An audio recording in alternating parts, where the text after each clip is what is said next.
Hello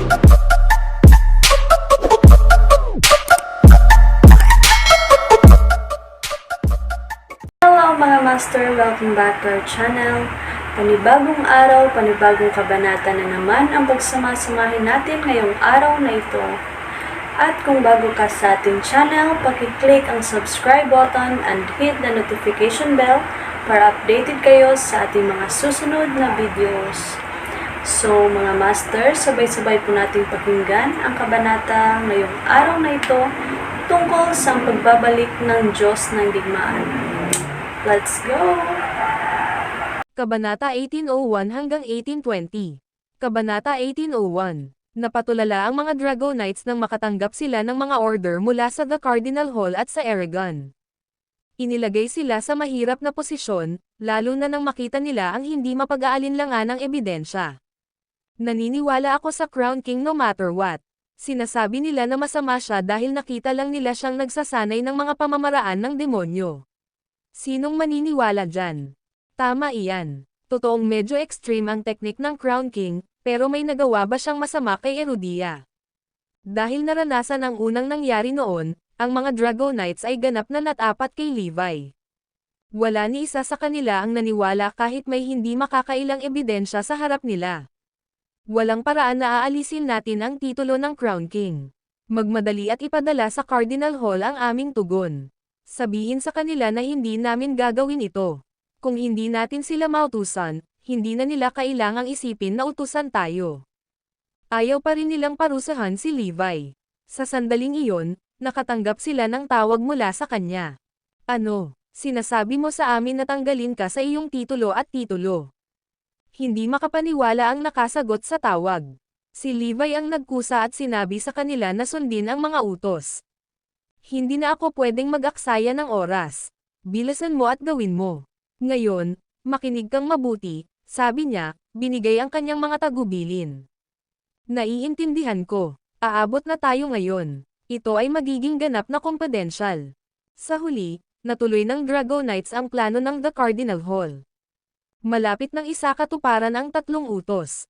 Gayunpaman, bago ito magawa, isang piraso ng nakakagulat na balita ang inilabas. Ang Manifest Court ay naglathala ng bagong na-update na Erudia Gem at Stone List. Ang listahan ng Stone, na kilala rin bilang listahan ng Rareng, ay nagkaroon ng kaunti o walang pagbabago. Ngunit ang ranggo ng isa lamang ay nagbago. Si Forlivia, na nireranggo ang ika-20 mula sa ibaba ay nasa ika-6 na ngayon. Ang Manifest Court ay may isang paliwanag lamang para dito, siya ay likas na matalino, hindi katulad ng iba. Malinaw na napakahusay ni Forlivia. Ang lahat ng iba sa ranggo ay umasa sa kanilang sariling mga kakayahan, habang siya ay umaasa sa kanyang mga talento. Ngunit hindi ito ang pinakakapansin-pansin sa lahat. Sa halip, ito ang mga pagbabago sa listahan ng gem. Ang mga mandirigma ay nasa ika-11 hanggang ika-19 na lahat ay inalis sa listahan ng gem, at mayroon ng mga bagong mandirigma na pumalit sa kanilang mga pwesto. Ang balita ng pagkamatay ni Ina, at ang iba pa na nasa listahan ng gem ay lumabas. Lahat sila ay namatay, at ito ang dahilan kung bakit sila tinanggal sa listahan. Gayunpaman, ang pinakamahalagang bagay na dapat tandaan ay ang pagbabago ng Callum Astor sa mga ranggo. Tumaas ang kanyang ranggo mula ika-20 hanggang ika-6. Ang dahilan ng Manifest Court ay pinatay ng Callum Astor ang 9 na makapangyarihang mandirigma ng listahan ng gem, 87 rank 7 na mandirigma, at 173 mandirigma na malapit sa rank 7. Hindi siya matatalo sa mga nasa ilalim ng rank 8. Malinaw ang rangkang. Ang mga nasa ika-5 pwesto at pataas ay rank 8 warriors na. Sila ay nasa ibang antas. Gayunpaman, ang Callum Astor ay hindi matatalo sa ibaba ng antas na ito. Iyon ang dahilan kung bakit siya ay nasa ika-6 na ranggo. Gayunpaman, mayroong isang piraso ng mas nakaka-impluwensyang balita. Inilabas ng Manifest Court ang tunay na pagkakakilanlan ni Callum Astor. Siya ang tagapagmana ni Cyrus, na nangunguna sa listahan ng gem dati. Dati nang natalo ng lalaki ang lahat ng mga malalakas na mandirigma ng listahan ng gem. Walang sino man ang kanyang kapareha. Sa madaling salita, ito ang panahon ng Fiend. Ang pagtaas ng The Cardinal Hall at ang Eragon ay sa panahong ito din. Ang mga sinaunang pangkat na ito ay lalabas sa malamig na pawis sa pagbanggit kay Cyrus. Sa sandaling iyon, lahat sila ay natatakot na madami na nang. Minsan naisip nila na tuluyan na siyang nawala, at lahat ng nasa martial arts world ni Erudia ay nababaliw nang matanggap nila ang balita. Maging ang mga sinaunang pangkat na nagtatago pa ay nasa bingit na ng pagkasira. Ang tagapagmana ni Cyrus, nakakatakot lang yan. Sa hitsura nito, parang ang kanyang tagapagmana ay maaaring manggana rin sa listahan ng gem. Magwawakas na si Erudia kung mangyayari iyon. Ang mundo ng martial arts ay hindi gustong lumitaw ang isa pang maapoy na demonyo. Kailangan nilang alisin siya bago siya maging mas malakas. Dapat mamatay ang Callum Aster. Ang video na ito ay edited by Urban Storytelling. Kabanata 1802. Hindi ka panipaniwala. Nagulat ang lahat ng Erudia. Ang mga sinaunang pangkat na nagtatago ay nababalisa. Ang parehong ay maaaring sabihin para sa mga ordinaryong tao. Kapahamakan para sa sino man isang taong lumitaw ang isang demonyong tulad nito. Iyon ay sinabi, Callum Aster ay naging kaaway ni Erudia. Higit sa sino man, karapat-dapat siyang mamatay. Sa isang iglap, kumalat na parang apoy ang balita ng Callum Aster na pumatay sa libu-libong martial artist sa Eastford, pati na rin ang mga mandirigman ng gem list. Malapit na ring mabunyag ang balitang siya si Levi. Marami sa mga ebidensya, kasama ang nangyari kung saan sinusundan siya ng mga kriminal sa paligid ay nabunyag. Nagsilbi lamang itong patunay ang pagkakakilanlan ni Levi. Hindi nagtagal, inilabas ng mga Dragonites na tatanggalin nila si Levi ng kanyang titulo bilang Crown King. Nagulat na naman si Erudia. Ngayon, lahat ng hindi nang ahas na gumawa ng anuman dahil sa kanyang titulo ay maaaring pumatay sa kanya. Kumalat ang balita nito na parang tubig na tumatakas mula sa sirang dam. Nakatanggap din si Levi ng balita pagkatapos itong ilabas ng The Manifest Court. Yung tagapagmana ni Cyrus, ang mentor ko kaya ay si Cyrus na nangunguna sa listahan ng gem. Nakakabighani nitong balita sa kanya. Baka umalis siya sa kulungan dahil alam niyang malalantad din ang kanyang pagkatao balang araw. Pero demonyo ba talaga siya? Hindi naman pwede, diba? Napakabait niya, matandang lalaki. Paano siya naging demonyo? Tama iyan. Karamihan sa mga teknik sa technique book na ibinigay sa kanya ng kanyang mentor ay sukdulan, at angkop ito sa mga taong sabik sa tagumpay. Ito ay talagang may uri bilang isang bagay na masama. Gayunpaman, nakasalalay pa rin sa paggamit kung gagamitin nila ang libro ng pamamaraan para sa kabutihan o kasamaan. Tulad ng kung paano niya ipinasa ang libro ng pamamaraan kay Floyd at sa iba pa. Hindi ibig sabihin na demonyo sila. Sa kabaligtaran, sila ay nag-aambag sa Erudia. Dito, si Levi ay nagkaroon ng kanyang makatarungang bahagi ng karanasan sa buhay. Ang kanyang tagapagturo ay hindi isang demonyo, ngunit isang mabait na tao. Gayunpaman, nagsimula siyang magduda muli nang bigyan siya ng West Skylord ng lihim na impormasyon tungkol kay Cyrus. Dahil sa loob ng mga piraso ng impormasyong iyon, si Cyrus ay isang malupit at nakakatakot kay Finn.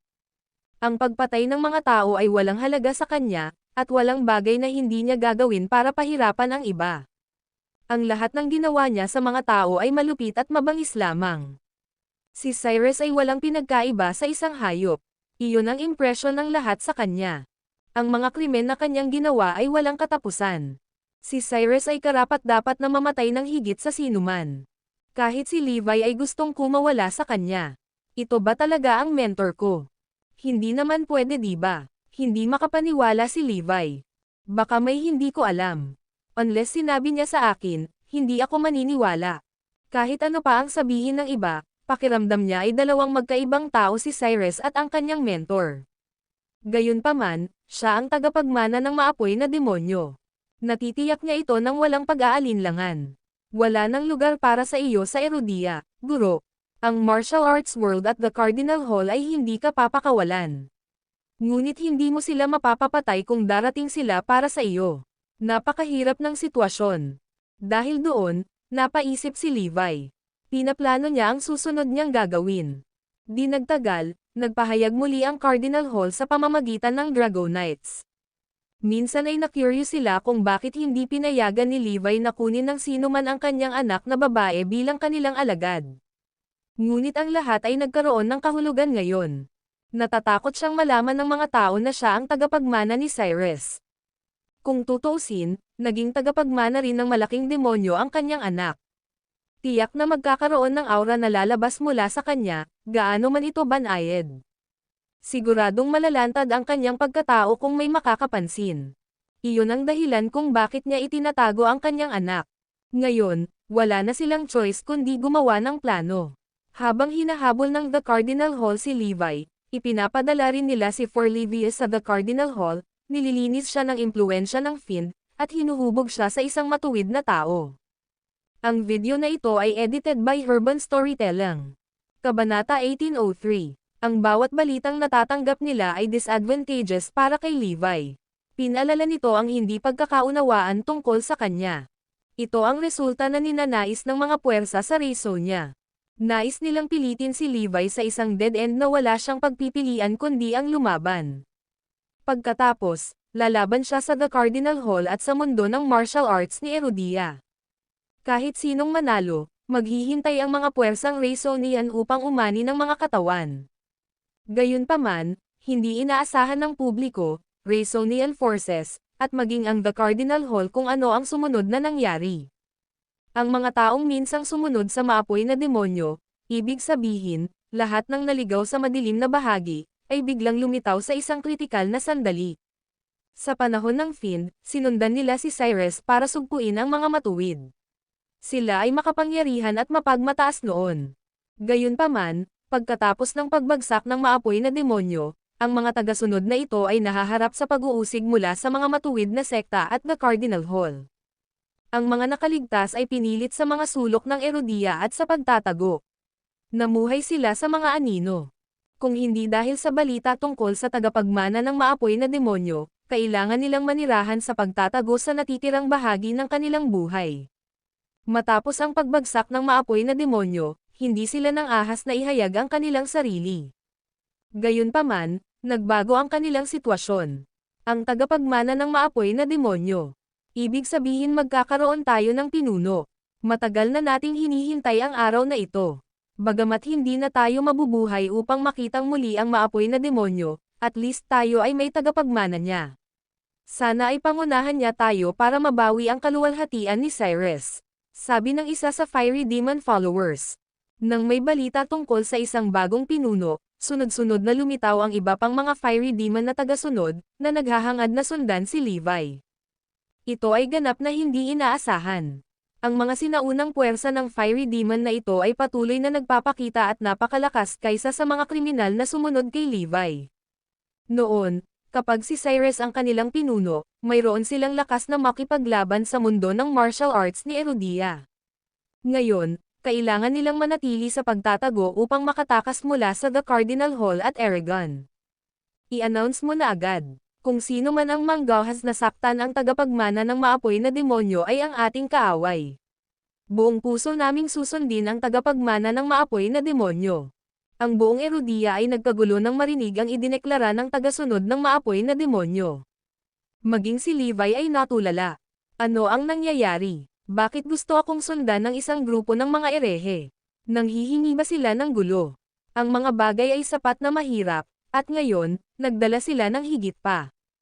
Ang deklarasyon mula sa mga tagasunod ng Fiery Demon ay lalong nagpatibay sa pagiging demonyo ni Levi.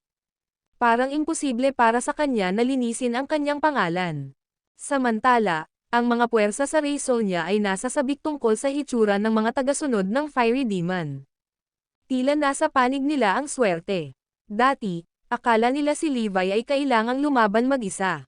Para siyang walang magawa laban sa buong Erudia. Sa hindi malamang pagkakataon, biglang lumitaw ang mga tagasunod ng Fiery Demon. Maaari nilang ipahiram kay Levi ang kanilang lakas at magbigay ng isang kalamangan sa labanan laban sa mundo ng martial arts ni Erudia. Ang lahat ay nangyayari ayon sa plano ng puwersa ni Raysonia. Kung ang dalawang malalaking kapangyarihan ay maglalaban sa isa't isa, ang magkabilang panig ay magdaranas ng matinding pagkatalo. Ito ay magpapahina sa mundo ng martial arts ni Erudia at hahayaan ang mundo ng martial arts ni Raysonia na bumangon muli. Sisimulan na natin ang ikalawang bahagi ng plano sa loob ng ilang araw. Pagkatapos, sisirain natin ang kinabukasan ng mundo ng martial arts ni Erudia. Ang hitsura ng mga tagasunod ng Fiery Demon ay nagdulot ng pagkataranta ng maraming tao. Ginamit ng Cardinal Hall at ng martial arts world ni Erudia ang kanilang muling pagpapakita bilang dahilan para kumilos. Ngayon, mayroon silang dapat sisihin sa mga Drago Knights. Nakikita mo ba ang epekto ngayon? Ipagpipilitan mo pa rin ba na wala itong maaapektuhan? Ang mga Drago Knights ay sama-samang tahimik. Alam nila na hindi pinamunuan ni Levi ang mga tagasunod ng maapoy na demonyo. Gayunpaman, hindi sila makapagpasya kung ano ang gagawin. Kahit papaano, ang mga tagasunod ng Fiery Demon ay lumabas mula sa pagtatago dahil kay Levi at nagdala ng maraming problema sa kanya. Ngayon, si Levi ay halos kasing delikado ni Cyrus noong nakaraan. Level 8 ang danger rating ni Cyrus. Ngayon, level 7 na ang danger rating ni Levi. Sabi ng isang taga The Cardinal Hall. Ito ay mga rating ng panganib na itinalaga ng The Cardinal Hall. Ito ay sapat na nakakaalarma upang i-prompt ang Cardinal Hall at Eragon na kumilos para sa kapakanan ng pambansang seguridad. I-issue itong order. Ang bawat isa ay dapat na walang pagsisikap na hulihin si Levi bago niya matugunan ang mga tagasunod ng maapoy na demonyo. Kaya ang mga mandirigma sa mundo ng martial arts ni Erudia ay nagsimulang kumilos kaagad. Ang video na ito ay edited by Urban Storytelling. Kabanata 1804. Ang mga mandirigma ay madalas na isipin ang kanilang sarili bilang higit sa lahat. Sanay na sila sa kanilang kalayaan at tumanggi na kontrolin sila ng sinuman. Gayunpaman, iyon ay dahil wala pang makakakontrol sa kanila. Sa pamamagitan ng The Cardinal Hall at mahigpit na interbensyon ni Eragon, maraming sinaunang mandirigma ang kailangang sumunod sa kanilang utos. Gayunpaman, ginamit ng Cardinal Hall at Eragon ang kanilang kontrol o makialam. Ngunit kapag may mali, ang Cardinal Hall ay maglalabas ng utos, at ang mga mandirigmang ito ay susunod ng walang tanong. Kaya, sa buong Erudia, ang mga tao ay gumagawa ng mga plano upang tugisin si Levi. Kasabay nito, binalak din ng mga sinaunang puwersa sa mga karatig na bansa ng Erudia na hulihin si Levi. Kung tutusin, maaapektuhan din sila kung sumiklab ang digmaan. Sinisi ng lahat ang lahat kay Levi at nagkaroon ng malaking kaguluhan sa lahat ng dako. Susunod, sinimulan ni Rey Sonia ang kanilang pagsisikap at nagdulot ng mga pagtatalo sa iba pang bahagi ng Erudia. Nagbalat kayo sila bilang mga kriminal na sumunod kay Levi at nagsimula ng maraming away sa lahat ng dako. Nagdulot ito ng malubhang pagkatalo sa magkabilang panig. Sa una, ang mga Rey Sonian ang nagbalat kayo upang magdulot ng alitan. Nang maglaon, nagsimulang makipaglaban sa tunay na Fiery Demon followers sa iba't ibang puwersa sa mundo ng martial arts ni Erudia. Di nagtagal, nagkaroon ng mga labanan na kinasasangkutan ng mga matuwid at mga kriminal sa lahat ng dako. Matapos makumplito ang kanilang misyon, tahimik na umatras ang mga puwersang Raysonian, at walang nakapansin na naroon sila. Ang usapin ay lumaki nang wala sa kamay. Parami ng parami ang mga sinaunang puwersang lumitaw. Kasabay nito, lumitaw din ang iba't ibang puwersang erehe na tinuligsa ng mundo ng martial arts ni Erudia. Hindi nagtagal, ang magkabilang panig ay nakikipaglaban sa isa't isa. Ang mundo ng martial arts ni Erudia ay nahulog sa isang estado ng kaguluhan. Ito ay isang ganap na kaguluhan at isang nalalapit na sakuna. Samantala, ang mga puwersa sa Rey Sonia ay umupo sa likod upang tangkilikin ang palabas. Ngayon, alam na ng buong Erudia na si Levi, na dating Crown King, ay kumikilos na ngayon bilang isang maapoy na demonyo. Siya ay naging isang pangkalahatang kaaway. Samantala, alam din ito ng mga pamilyang Lopez at Black. Ngayon sa wakas naiintindihan ko na kung paano ang isang ordinaryong tao tulad ni Levi ay naging Diyos ng digmaan at maging Crown King. Siya pala ang tagapagmana ng demonyo. Siya ay palaging sabik para sa mabilis na mga resulta sa kanyang pagsasanay at paggamit ng matinding pamamaraan upang mapataas ang kanyang kapangyarihan ng mabilis sa maikling panahon. Sabi ng isang tao. Tama iyan. Hindi ba't ganito siya kabilis nagiging makapangyarihan? Pinili niya ang masamang paraan. May sumagot. Ang pagsusuri ay nagulat sa lahat. Inakala ng mga ordinaryong tao na nanloko si Levi para mabilis na umangat sa kapangyarihan. Naniniwala sila na siya ay naligaw sa matuwid na landas. Samantala, Nakita ng lahat ng martial artist si Levi bilang tagapagmana ng Fiery Demon. Naniniwala sila na hahalili niya ang maapoy na demonyo sa darating. Ngayon, hindi na niya problema. Maging tayo na walang kinalaman dito ay kakalad ka rin sa di makatuwirang mga sakuna. Dam mo, Levi. Salamat sa iyo, kami ngayon ay mga pangkalahatang kaaway ni Erudia. Nagreklamo mula sa pamilya Lopez at Black. Ang lahat ay sabik na sa bingit ng luha. Lalo na't nanginginig si Zoe sa takot. Hindi niya inaasahan ang mga bagay na magbabago ng ganoon kalaki sa isang araw. Palagi kong pinaghihinalaan na si Levi ay may mga sikreto, ngunit hindi ko inaasahan na siya ang tagapagmana ng maapoy na demonyo. No wonder ayaw niyang maging disipulo si Evie. Natatakot si Levi na mabubunyag nito ang kanyang sikreto. Naiintindihan ko na ngayon kung bakit low profile siya. Hindi niya ibinubunyag ang kanyang pagkakakilanlan at kakayahan kahit na bago ang kanyang pamilya. Hindi ko maintindihan noon, pero ngayon, lahat ay may katuturan. It's all to hide his identity as the Fiery Demon's heir.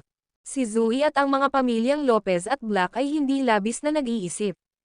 Hindi nila maiwasang pagdudahan si Levi base sa lahat ng nalalaman nila ngayon.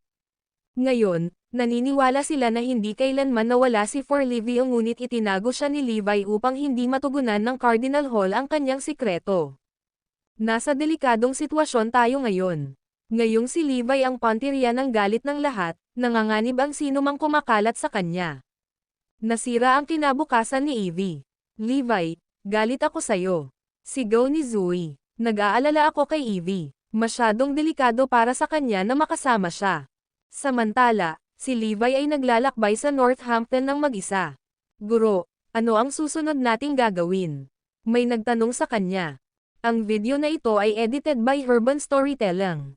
Kabanata 1805. Kailangan kong magtago. Ang pinaka-inaalala ko ngayon ay ang kaligtasan ng pamilya ko. Kaya, ipadala mo si Evie sa aking ina. Pagkatapos nito, hintayin ang aking pagtuturo. Bilin ni Levi. Nagpasya siyang makipaghiwalay kay Forlivia.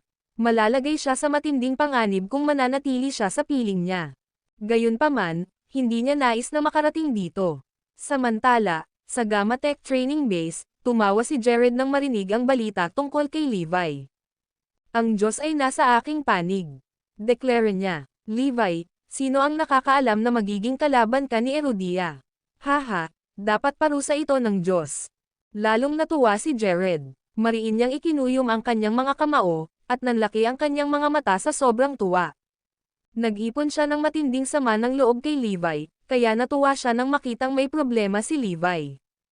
Higit pa rito, masyadong nahuli si Levi sa kanyang problema para abalahin si Jared, kaya wala ring magawa si Winona para pigilan siya. Nakuha ko ang pahintulot na gamitin ang lab number 1. Kaya naman, gagawin ko ang aking engranding plano, at walang makakapigil sa akin. Sabi ni Jared with a crazed expression. Nitong mga nakaraang araw, patuloy siyang naghahanap ng pagkakataon para maisakatuparan ang kanyang plano. Kahit na huminto si Levi sa pagbabantay kay Jared, ang presensya ni Winona sa training base ng Gamma Tech ay mahirap. Ngayong nasa malubhang problema si Levi, sa wakas ay nagkaroon ng pagkakataon si Jared. Hindi na niya kailangang mag-alala kay Winona. Kahit na nakita niya ang plano nito, hindi niya ito mapipigilan ng walang tulong ni Levi. Higit pa rito, lahat ng tao sa training base ay lubos na nagtiwala sa kanya, kaya walang magawa si Winona. Kaya naman, mabilis na nagpasya si Jared na simulan ang kanyang plano at inayos ang lahat ng kailangan niya para sa eksperimento. Hindi nagtagal, ang buong training base ay nag-uugong sa pananabik. Ang lab number 1 ay ang makikitang lab sa training base. Sa tuwing bukas ito, magagamit ito na magkakaroon ng napakalaking eksperimentong proyekto. Ang lab ay bihirang bukas dahil magastos ang pagpapatakbo ng mga kagamitan doon. Ang mga ordinaryong eksperimento ay walang budget para magamit ang lab. Sa makatuwid, ang lab number 1 ay ginamit ng wala pang isang beses sa isang taon. Kaya, nang makuha ni Jared ang permiso na gamitin ang lab number 1, ang balita ay nagulat sa buong training base. Ang eksperimento ay nakatakdang magsisimula sa susunod na araw. Natigilan si Winona sa narinig na balita. Siya ay may masamang pakiramdam tungkol dito at naramdaman na may mangyayari. Kaya naman, patuloy niyang pinagmamasdan si Jared. Gumawa siya ng maraming natitirang kontribusyon sa kanyang mga nakaraang eksperimento, ngunit ang kanyang mga eksperimento ay hindi nasundan ng paggamit ng Lab Number 1. May mali, may ipapatupad siya, ngunit lahat ng nasa training base ay lubos na nagtitiwala sa kanya. Naniniwala sila na aakayin niya si Gamma Tech sa mas mataas na taas. Hindi, kailangan ko siyang pigilan. Alam ni Winona na wala siyang magagawa sa kanyang sarili. Naalala niya agad si Levi at kinontak ito, ngunit walang sumasagot sa tawag. Pagkatapos, natuklasan niya sa pamamagitan ng pag-browse sa kanyang computer na si Levi ay naging tagapagmana ng Fiery Demon. Siya ay nasa lab sa lahat ng ito at hindi alam kung ano ang nangyayari sa labas ng mundo. Nang makita niya ang balita, napabulalas siya, "Nako, masama ito. Hindi ako umasa kay Levi. Siya mismo ay nasa malaking panganib. Ngayon, walang makakapigil kay Jared. Ako mismo ang pipigilan sa kanya." Ungol ni Winona. Pagkatapos, nagtipon siya ng lakas ng loob at nakipag-usap sa kanyang pinuno, si Kino Benedict. Gayunpaman, galit na pinag-uusapan siya ni Kino, "Bakit mo pa pinaghihinalaan ang iyong kasamahan sa puntong ito?" Si Jared ay nagbukas ng bagong dahon. Hindi siya gagawa ng bagay na magbabante sa seguridad ni Erudia. Ayokong makarinig ng ganitong pangyayari. Pero siya, may gustong ipagpatuloy si Winona na sabihin. Saway ulit sa kanya ni Kino, "Get out now." Sige, kung may ginawa si Jared, pananagutan ko iyon. Pagkatapos, isinara niya ang pinto sa kanya. Nadismaya si Winona. May darating na kakilakilabot. Ang video na ito ay edited by Urban Storytelling. Kabanata 1806. Anong nangyari? May narinig na boses. Lumingon si Winona at biglang napansin na tumabi sa kanya si Jared. Wala. For some reason, medyo nakakatakot ang ngiti ni Jared. Natakot si Winona sa kanya. Samantala, nanatiling nakatitig sa kanya si Jared at sinabing, "By the way, Miss Wilcox, bukas na magsisimula ang grand experiment ko. Gusto mo bang manood?" "Hindi, salamat. May iba pa akong urgent na bagay." Agad namang tumanggi si Winona. Sigurado siyang may malaking binabalak si Jared. Sayang naman, ngumiti si Jared. Pagkatapos, pinanood niya si Winona na nagmamadaling umalis at ngumisi ng masama. "Ikaw ang unang pupunta." Kinabukasan, lahat ng nasa Gamma Tech Training Base ay naghahanda para sa eksperimento ni Jared. Ang Lab Number 1 ay ang pinakamalakas na lab sa training base. Isinaalang-alang ni Jared ang pagsabog na kasunod kung nabigo ang kanyang eksperimento. Masisira nito ang anumang iba pang mga lab. Gayunpaman, ang Lab Number 1 ay maaaring ganap na maglaman ng pagsabog. Kaya, ito ang perpektong lab para sa kanyang eksperimento. Hindi pa siya gumamit ng ganoon kalakas na lab, kaya pangarap niyang gamitin ito. Samantala, dumating si Forlivia sa tirahan ng Jones. Alam ng mga Jones ang tungkol kay Levi, kaya laking gulat nila nang biglang sumulpot si Forlivia. "Evie, nasaan ang iyong ama?" tanong ni Emma. Umiling si Forlivia. "Lola, hindi ko alam kung nasaan si Daddy. Ano ang dapat kong gawin ngayon?" Alam ni Emma na malapit nang dumating ang mga tao sa tirahan. Magiging mahirap para sa mga Jones na protektahan ang Forlivia. Higit pa rito, maraming tao ang gustong hulihin si Levi. Kung hindi nila mahanap, malapit na silang dumating para sa mga miyembro ng kanyang pamilya, tulad ni Forlivia at sa kanyang sarili. Aagawin nila ang mga ito para pilitin na magpakita kay Levi. Kahit na tinawag nilang demonyo si Levi, naniniwala silang magpapakita siya kung mayroon silang Emma at Forlivia. Kung ganoon, dapat kaming magtago ni Evie ng mabilis. Isinaalang-alang ni Emma ang mga potensyal na banta at agad na gustong isama si Forlivia sa kanyang pagtatago. "Tita Emma, huli na po. Nakatanggap lang ako ng balita na alam ng lahat na dumating si Evie sa tirahan ng Jones. Ngayon, isang malaking grupo ng mga mandirigma ang papunta rito." Bulalas ni Mia. "Ano ang dapat nating gawin?" Nagpanik si Emma. Tapikin, tapikin, tapikin. Sa sandaling ito, lumitaw ang madilim na mga figure sa tirahan ng Jones at sumugod kay Emma at Forlivia. Si Mia, ang pinakamalakas sa mga Jones, ay sinubukan nilang pigilan. Gayunpaman, Hindi niya magawang pigilan ang mga ito. Kunin mo sila, sigaw ng isa sa mga dark figure. Pagkatapos, sinunggaban ng ilang misteryosong mandirigma sina Emma, Forlivia, at Mia bago nawala ng walang bakas. Sa sandaling mawala sila, sunod-sunod na grupo ng mga mandirigma ang dumating sa tirahan ng Jones. Nasaan sila? Tanong ng isa sa mga mandirigma. Ano, may dumukot ba sa kanila? Sinong gumawa nito? Habulin natin sila, sabi ng isa pang mandirigma. Pagkatapos, hinabol ng mga grupo ng mga mandirigma. Hindi nagtagal, kumalat ang balita tungkol sa pagdukot kina Emma, Forlivia, at Mia kung saan-saan at nakarating sa The Cardinal Hall. Ano, may dumukot ba sa kanila? Ito ay dapat na gawain ng isa sa mga puwersa sa ibang bansa.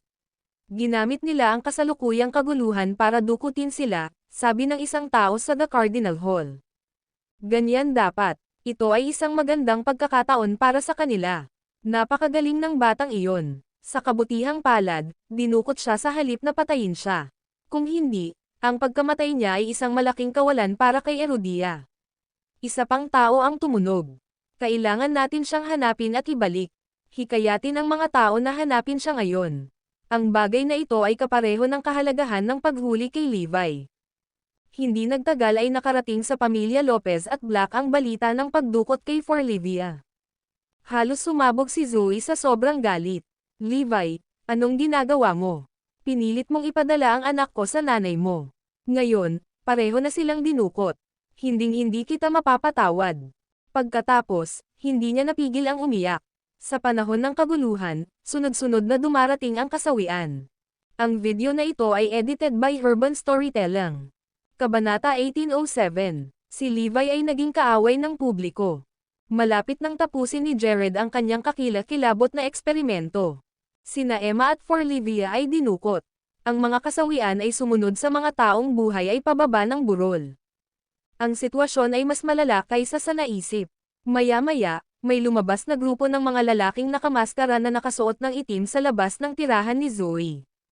Sa kasamaang palad para sa kanila, ang Cardinal Hall ay nagtalaga ng mga mandirigma na magbabantay mula pa kanina. Sino ka? Hiling ng isang mandirigma mula sa The Cardinal Hall nang makita ang mga lalaking nakamaskara. Agad namang nakatakas ang mga lalaking nakamaskara.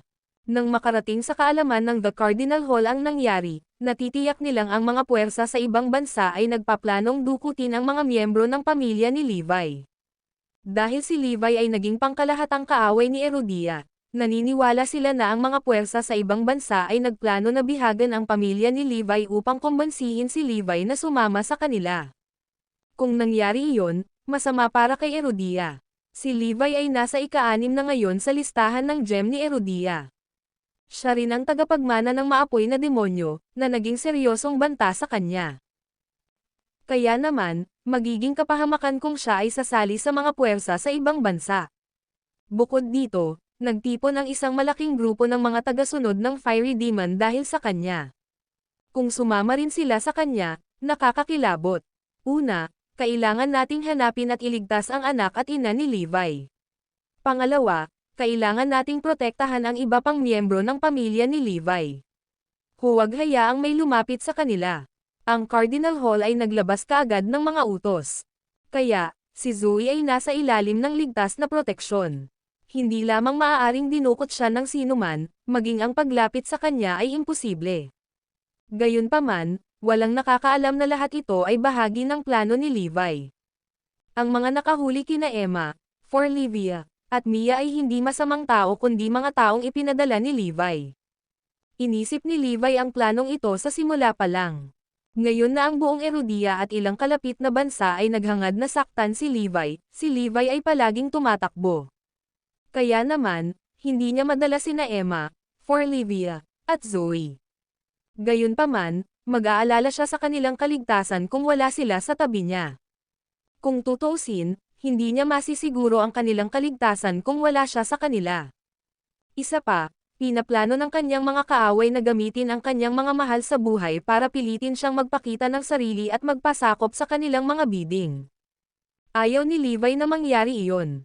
Kaya naman, nakaisip siya ng isang napakatalino na plano. Sinadya niyang ipinadala si Forlivia sa tirahan ng Jones at inilabas ang balita upang maakit ang atensyon. Pagkatapos, inayos niya ang team of secret warriors para hayagan na dinukot sina Emma at Forlivia. Ito ay isang perpektong plano. Una, malalaman ng buong Erudia na sina Forlivia at Emma ay dinukot at nawawala ng walang bakas. Pagkatapos, maghihinala ang The Cardinal Hall na may mga puwersa sa ibang bansa at nasa likod ng pagdukot, kaya tiyak na mapoprotektahan nilang mabuti si Zoe. Sa ganoong paraan, lahat salamat sa plano ni Levi, magiging ganap na ligtas ang kanyang mga mahal sa buhay. Sa pamamagitan nito, maaari siyang tumuon sa kung ano ang kailangan niyang gawin. Gayunpaman, ang plano ni Levi na protektahan ang kanyang mga mahal sa buhay ay nagdulot ng napakalaking chain reaction. Tinanggap ng mga tagasunod ng maapoy na demonyo si Levi bilang kanilang Panginoon. Kaya naman, galit na galit silang malaman ang tungkol sa pagdukot kina Emma at Forlivia. Kaya, sinimulan nilang hanapin sina Forlivia at Emma sa buong Erudia. Samantala, abala rin ang The Cardinal Hall at ang iba pang mundo ng martial arts ni Erudia sa paghahanap sa kanila. Higit pa rito, ang mga puwersa sa Raisol niya ay nagulat din. Sila dinukot. Sino ang dumukot sa kanila ng ganoon kaga? Hindi man lang kami nagkaroon ng pagkakataong umarte. Binabalak nilang dukutin si Forlivia. Sa tingin mo ba si Zarain ang nasa likod nito? May nagmungkahi. Si Zarain ang nakikitang kaaway ni Levi. Dati, pinahiya ni Levi si Zarain, kaya nagdaramdam sila ng sama ng loob. Ngayong lumitaw ang pagkakataon, hindi katakataka kung aksyonan nila ito. Natulala ang puwersa ni Raisol niya. Kung ang puwersa ni Zarain ang nasa likod nito, magkaproblema tayo. Ayokong makatrabaho sila. Marami pang chain reaction ang nangyari. Para bang nahulog sa gulo ang buong mundo. Isa pang sakuna ang malapit ng mangyari. Ang video na ito ay edited by Urban Storytelling. Kabanata 1808. Ang sakuna na iyon ay eksperimento ni Jared. Inaasahan ito ng lahat sa Gamma Tech Training Base. Samantala, ginulo ni Winona ang kanyang utak sa buong gabi ngunit hindi niya maisip kung paano siya pipigilan. Wala siyang choice kundi nakita ang sitwasyon at kumilos ng naayon. Paano kung mali ako? Paano kung walang binabalak si Jared? Di nagtagal, isa na namang araw. Ang Lab Number 1 ay na-activate sa unang pagkakataon ngayong taon. Inihanda ni Kino at ng iba pa ang lahat ng kailangan ni Jared, lalo na ang mga katulong. Ang mga katulong na nakatalaga kay Jared ay panatiko na sumamba sa kanya. Bago pumasok si Jared sa Lab Number 1, nag-ayos siya ng manood kay Winona. May karapatan si Winona na pumasok sa Lab Number 1 ngunit sa pinakalabas na seksyon lamang. Doon niya nakita ang eksperimento sa pamamagitan ng isang espesyal na gawang salamin. Sa sandaling iyon, nakakaramdam ng pagkabalisa si Winona. Kung natuklasan niyang posibleng ang eksperimento ni Jared ay alam niyang manood at walang kapangyarihang pigilan ito. Sa isang oras, natapos ni Jared at ng kanyang mga katulong ang lahat ng paghahanda para sa eksperimento. Kasama sa eksperimento ang pagbangga ng mga superparticle upang lumikha ng enerhiya. Ang mga superparticle na ito ay kasalukuyang hindi kilala sa mundo. Natuklasan sila ni Jared sa isang eksperimento. Sa sandaling makontrol niya ang enerhiya, haantong ito sa mahusay na pag-unlad. Kaya, lahat ng nasa Gamma Tech Training Base ay puno ng pag-asa at tumangala kay Jared. Gayunpaman, ang eksperimento ay may posibilidad na mabigo.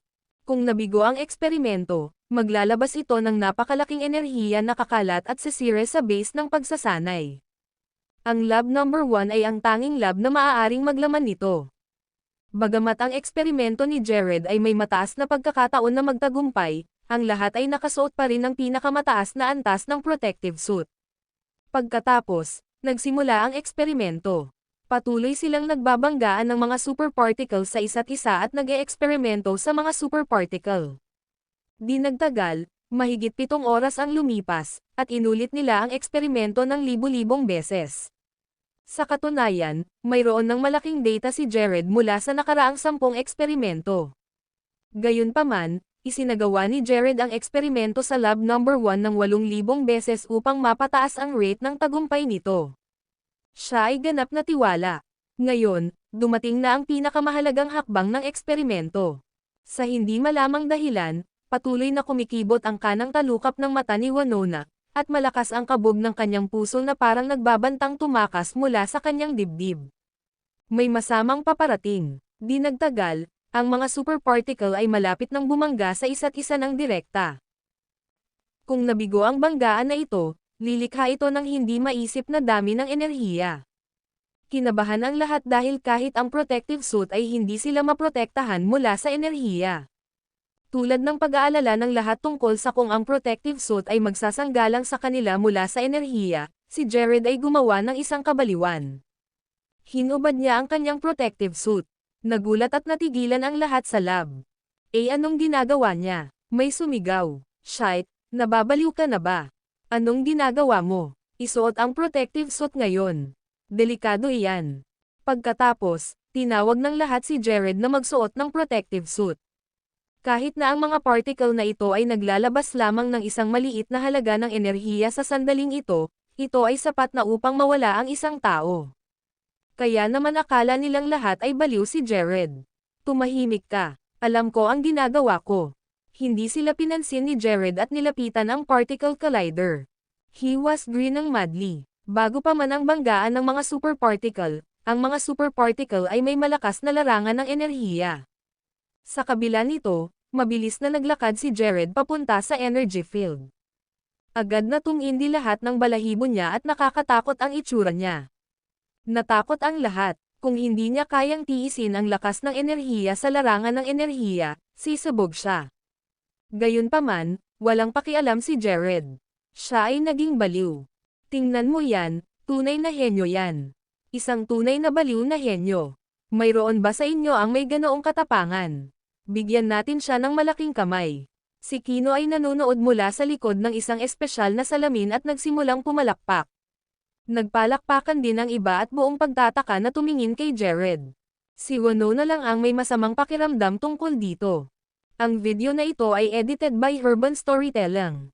Kabanata 1809. Ang mga superparticle na natuklasan ni Jared ay limitado sa dami. 8 lang ang mga iyon. Sa mga nakaraang eksperimento, mga replika lamang ng mga superparticle ang ginamit. Ginamit ng eksperimento na malapit ng maganap ang mga tunay na superparticle. Simula ang eksperimento. Sa tunog ng kanyang utos, na-activate na ang iba pang makina sa laboratorio. 3, 2, ay 1. Boom! Ang malakas na pagsabog ay parang katapusan ng mundo. Sandaling nabingi ang lahat. Walang makarinig ng kahit ano. Ito ay isang tagumpay. Nagawa natin. Biglang umalangaw-ngaw ang mga bulalas ng kagalakan sa laboratorio. Ang banggaan ng mga particle ay matagumpay. Maaari na nilang kontrolin ang enerhiyang iyon. Ituloy mo. Ibinigay ni Jared ang pangalawang utos. Ang isa pang 2 particle ay nagsimulang magbanggaan. Ang mga mananaliksik ay walang oras upang ipagdiwang, at nagpatuloy sila sa pagpapatakbo ng mga makina. Simulan ang banggaan. 3. Nang magsisimula ang countdown, may ginawa si Jared ng hindi inaasahan. Basag. Binuksan niya ang makina. Ang kahihinatnan ng kanyang pagkilos ay magiging mapangwasak. Nang ang 2 particle ay nagbanggaan sa kahon, ang kahon ay nakapaglaman ng enerhiya na nalilikha. Ngayon na ang kahon ay nabuksan, ang nagre-resultang enerhiya ay magkakalat. Iyon ay magiging dahilan upang mabaygo ang eksperimento. Hindi. Lahat ng naruroon ay may baliw na ekspresyon sa kanilang mukha. Nanlaki ang mga mata nila sa hindi makapaniwala. Huli na para pigilan siya. Higit sa lahat, ang buhay ni Jared ay nasa isang delikadong sitwasyon. Nasa tabi lang siya ng makina. Bilang resulta ng banggaan, siya ang unang taong masisira. Siya ba ang humihingi nito? Baliw. Sa sandaling iyon, ang puso ni Winona at ng iba pa sa kanila ay malapit nang tumigil sa pagtibok. Hindi nila namalayan ang katawan ni Jared ay nakaimbed na may maraming chips. 2. Ay 1. Nagbanggaan ang mga particle. Boom! Ang pagsabog na ito ay mas malakas kaysa sa nauna. Para bang 2 planeta ang nagbanggaan. Puff! Puff! Sina Winona at Kino, na nasa panlabas na bahagi ng laboratorio, ay nagsimulang dumuyugo mula sa kanilang bibig, tainga, at ilong. Basag! Basag! Ang espesyal na salamin na nasa harapan nila ay nakatiis sa pambobomba ng iba pang uri ng armas. Gayunpaman, ito ay nabasag sa mga piraso sa sandaling iyon. Walang paraan na kayanin ng salamin ang lakas ng banggaan. Puff, puff, puff. Ang mga protection na suot ng lahat ng mga mananaliksik sa laboratorio ay nagsimulang mapunit.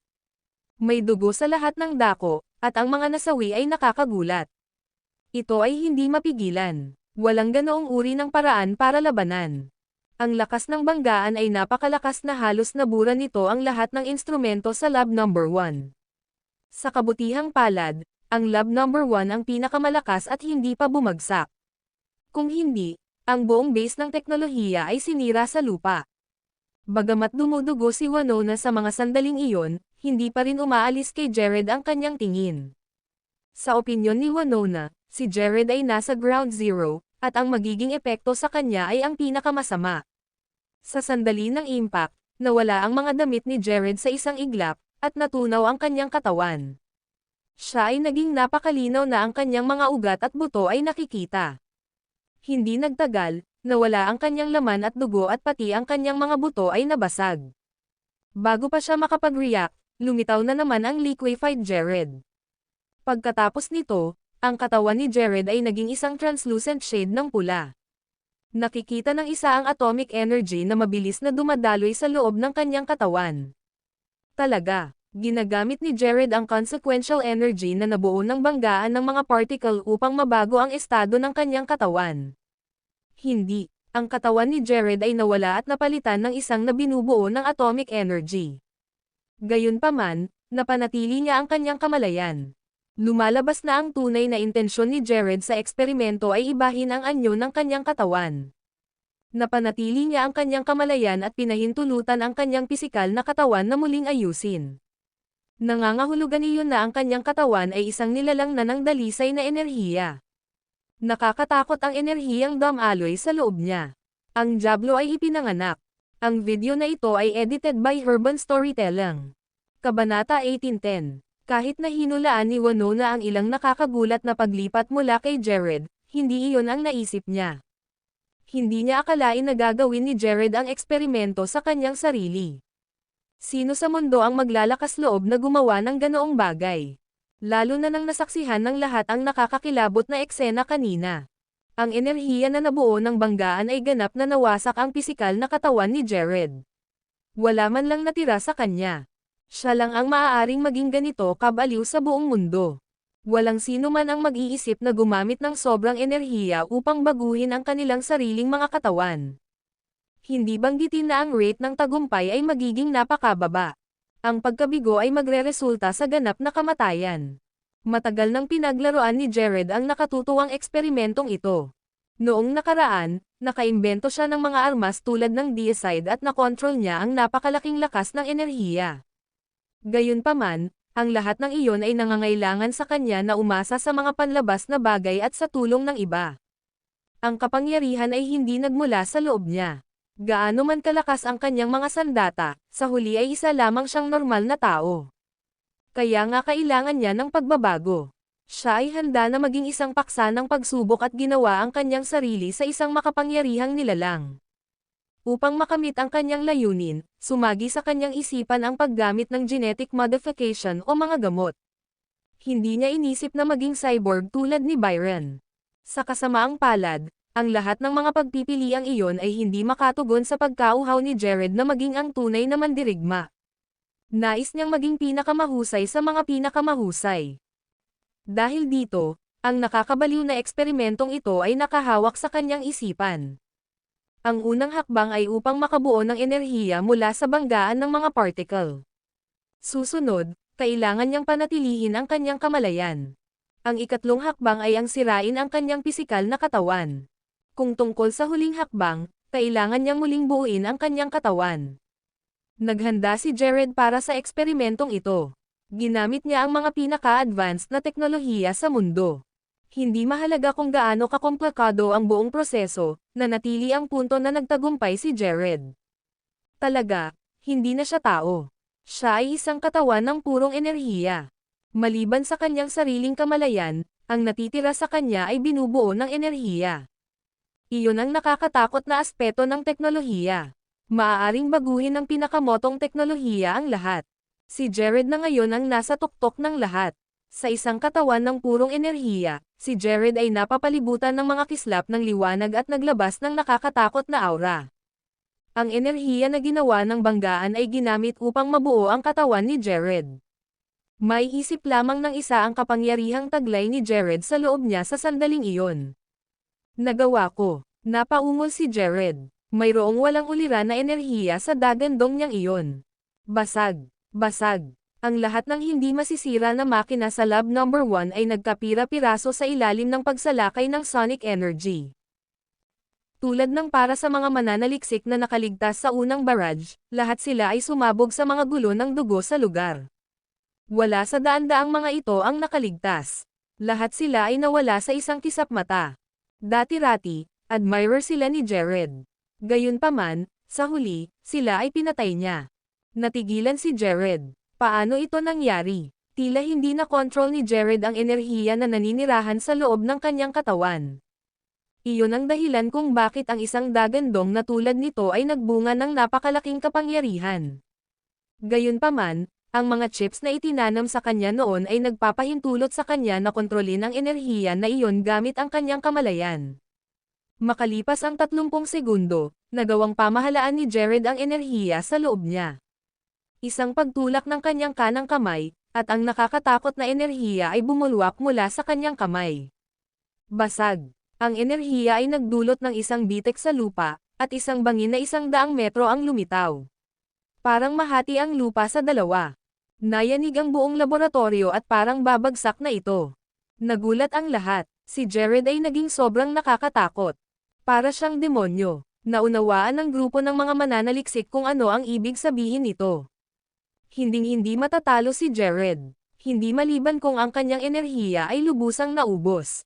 Gayunpaman, alam ng lahat na ang enerhiya na nabuo ng banggaan ay masyadong malaki, at walang paraan na ito ay maubos. Imposibleng maubos. Sa paghusga sa hitsura ng mga bagay, si Jared ay hindi matatalo. Hinding-hindi siya mamamatay. Ang lakas na taglay niya ay kayang lipulin ang lahat. Walang martial artist ang makakalaban sa kanyang kapangyarihan. Ang video na ito ay edited by Urban Storytelling. Kabanata 18:11. Walang makakapidyo kay Jared sa sandaling umalis siya sa training base. Dahil walang makakapidyo sa kanya, kaya niyang gawin ang gusto niya. Siya ay magiging kapahamakan ni Erudia. Kung mangyari iyon, baka siya pa ang kamatayan ni Erudia. Umungol si Jared, walang makakapidyo sa akin, kahit ikaw, Levi. Invincible ako. Sa katunayan, ang mapangwasak na kapangyarihang taglay niya ay gagawin siyang hindi matatalo. Agad na pinagsisihan ng senior management sa Gamatech ang kanilang aksyon sa pagpapabalik sa taksil na ito. Dapat ay pinakinggan nila ang babala ni Levi at hinayaan si Levi na tapusin si Jared. Dahil naniniwala sila na nakabalik na si Jared ng bagong dahon, pinili nilang huwag siyang subaybayan ng mabuti. Pinahintulutan pa nila siyang gamitin ang kanyang kapangyarihan sa training base. Binalaan din sila ni Winona tungkol kay Jared, ngunit sa halip ay sinaway nila siya. Naiwasan sana ito ng Gamatech kung nakita sila ni Levi noong una. Pero masyado silang egoistic para aminin ang kanilang pagkakamali. Lumingon si Winona para tignan si Kino. Naalala niya tuloy ang pangako niya. Kahapon, sinabi niyang siya ang mananagot kung may mapunta sa South. Tingnan natin kung tutuperin niya ang pangako niya. Pagkatapos magsuot ng isang set ng magaan na baluti na tumingin sa kanya na kontrolin ang kanyang kapangyarihan, si Jared ay naglakbay ng ilang milya sa isang kisap mata at tumayo sa harap ni Winona at ng iba pa. Ngayon na ang kanyang katawan ay naging tagadala ng dalisay na enerhiya, maaari na siyang maglakbay sa bilis ng liwanag. Naging magaan na ang kanyang katawan na kaya niyang lumipad. Para sa kanya, ang paglalakbay ng ilang milya sa loob ng ilang segundo ay isang piraso ng cake. Nang makita ang isang maladyos na figure na nakatayo sa kanilang harapan, ang lahat ng mga tauhan sa labas ng laboratorio ay nagsimulang magsisigawan at tumakbong tahimik. Tumahimik ka. Isang suntok ang ibinato ni Jared sa hangin, nagpakawala ng alon ng transparent na enerhiya na dumaan sa katawan ng isang nakatakas. Wham! Pagkatapos ay ibinato niya ang isa pang suntok sa direksyon ng iba pang nakatakas na tumakbo ng 100 talampakan ang layo, na naging alabok. Ang kapangyarihang ipinakita niya ay nagpatunay na kaya pumatay ng sinumang mula sa malayo. Lahat ng nakasaksi niyan ay agad na naniwala na si Jared ay ang Diablo mismo. Nagsimula ng massacre si Jared at pinatay ang sinumang tumakas. Mula ngayon, papatayin ko ang sinumang magtangkang tumakas sa training base. Nagbabala si Jared. Ang kanyang boses ay umalangaw sa buong training base, na nagpapadala ng panginginig sa gulugad ng lahat. Lahat ng nasa training base ng Gamatech ay nasa ilalim ng kontrol ni Jared sa isang iglap ng mga daliri. Ang senior management ng Gamatech ay lubos na nabigla. Pinagsisihan nila ang kanilang aksyon na hindi nila pinatay si Jared kung kaya nila. Ngayon, ang bawat isa sa kanila ay naging kanyang bilanggo. Hindi lang siya nagkaroon ng ganap na kontrol sa base ng pagsasanay, ngunit maaari rin niyang patayin ang sinumang nais niya. Pagbalik sa lab number 1, nilapitan niya si Winona. Dahil sa takot sa presensya ng lalaki, napaatras siya. Bago ito, naging barumbado na si Jared sa lahat ng oras at umaalis na parang baliw. Ngayon na ang kanyang katawan ay naging isang sagisag ng enerhiya, malamang na nawala ang kanyang pagkatao. Natakot si Winona na baka matapos siya. Gusto mo akong bantayan, di ba? Ngunit ano ang magagawa mo? Hindi ka naman pinapakinggan ng mga tanga. Tama si Levi. Ang lugar na ito ay puno ng mga idiot. Ngumisi si Jared. Kahit ang mga matatalino dito baka hindi mataas ang EQ. Nagtaas ng boses si Jared. Mula ngayon, lahat kayo ay dapat sumunod sa aking utos. Tumayo si Winona at kinalaban siya.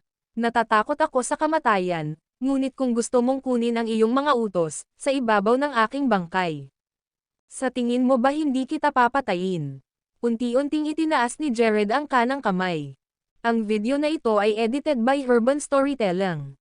Kabanata 18:12. Nanatiling nakapikit si Winona, naghihintay na angkinan siya ng kamatayan.